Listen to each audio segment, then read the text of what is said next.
my channel. I honest to God have to really find you guys like a name on what to call y'all, because hey y'all is getting real played out for me personally. But anyways, the reason why you come to this video is 3 things they don't tell you living alone in your 20s and NYC at that. So let's hop into this video. The first thing they don't tell you is the amount of cleaning you have to do on a day-to-day basis, damn near an hourly basis, because when you touch one thing and you don't put it back in its place, and you can do that throughout the day, it can easily just get messy. And granted, right, depending on the kind of person you are. For me, the kind of person I am, it's giving OCD, it's giving a little bit of a clean freak for me. That's okay, you know. But on top of that, it could be a little more, it could be a little stressful. So I like my space to be clean. Granted, that may not be realistic every second of the day or throughout the day or throughout the week at that, because again, I have 2 jobs. So it's a lot going on, right? But I do try to kind of just keep it nice and tidy. Maybe not the cleanest, maybe not, I'm not doing deep cleans like mopping and sweeping every day, but I like to keep my place nice and tidy and clean. You know, I'm living alone, right? And it's just me. But I've noticed like I'm washing dishes every second. Like I wash a cup, or I use 1 cup, wash it, boom. Use another cup, wash it, boom. Like it's a lot, right? And on top of that, right, let's say I'm doing hair, because I'm a girl, I have weave, natural hair, whatever the case may be, hair sheds, clean that up, and it's like, it just, but like the amount of chores that amounts up to a day that you do or that I do is a lot. Like it's damn near annoying. At this point, I don't really like washing dishes anymore. And the bathroom is the most annoying thing to clean. Period, point blank. And yeah, like they don't tell you the amount of cleaning you do. And again, like I said, it depends on the kind of person you are. Like if you like to wait to the end of the week to clean, and you don't mind like a little mess here and there, whatever the case may be, cool. But I'm the kind of person where I like to keep my place nice and tidy, and I do deep cleans maybe every 3 to 4 days. And if it was a rough week, probably like by the end of the week.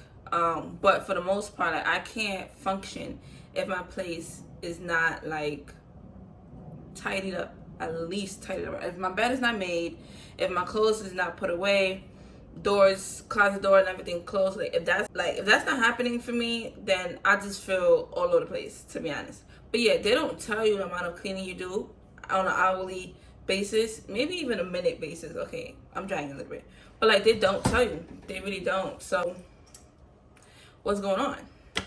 That's the first thing. The second thing they don't tell you is that cooking home doesn't always save more money than eating outside. And let me explain that a little bit, right? So living by yourself,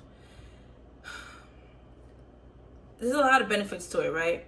Having more of a controlled environment in terms of with what you eat could definitely help you lead a more healthy lifestyle, healthy eating, because you're cooking home, you're meal prepping, and that's cool, right? But if you're going, for example, like there's certain things that you can't buy in bulk, right? And that's gonna kind of go into my next point, but just for the fact of cooking home doesn't always save you money. And I know your mama, if you know, you know, your mama used to be like, there's food home, right? Or you can make food home, whatever the case may be. And that kind of made you a little more innovative, creative, and just with what you had at home. And what we call that is struggle meals, right? And struggle meals, first of all, they hit. But thing is, right, it was always your mom providing these struggle meals or having something in the house for you to make struggle meals with. But now that you live by yourself and there's literally nothing in your fridge, if you go grocery shopping to spend on a meal, like right nowadays, chicken breast is like $8-9 here, at least in New York.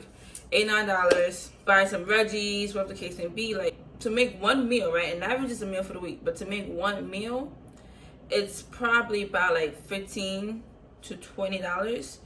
And I could just go to the bodega downstairs or across the street and spend like $5, $7 on a meal, right? So I hope you guys can kind of understand where I'm getting at with it.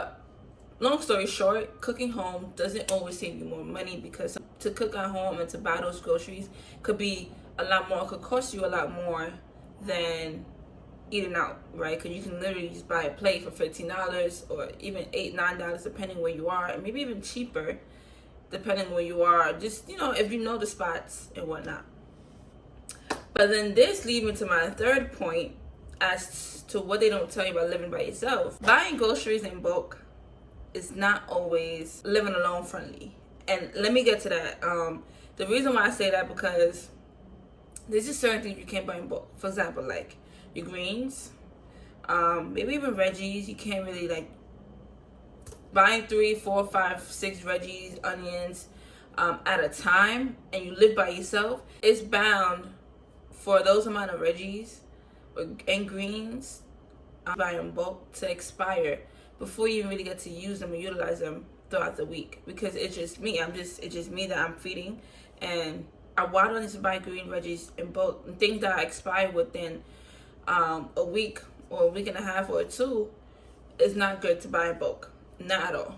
Maybe, of course, what you do buy in bulk is like rice, cereal, maybe snacks, like those kind of things. But what you don't buy in bulk is bread, greens like spinach or mixed salads, kale, anything of that nature, asparagus, unless you're gonna cook it that same day. Veggies like peppers, onions, and other things, right? Like there's so many things like that has a short expiration date that you just don't want to buy in bulk, especially if it's just you and you just feeding yourself. Now, of course, if your household, your family household is larger than 2, then it makes sense to buy those things in bulk, because then now you're cooking, you're utilizing more of those, you know, peppers and greens and stuff like that, way more, you know, using those and using more of it when you're cooking. For me, I literally use like half a pepper, not even half an onion, maybe a third of an onion when I'm cooking.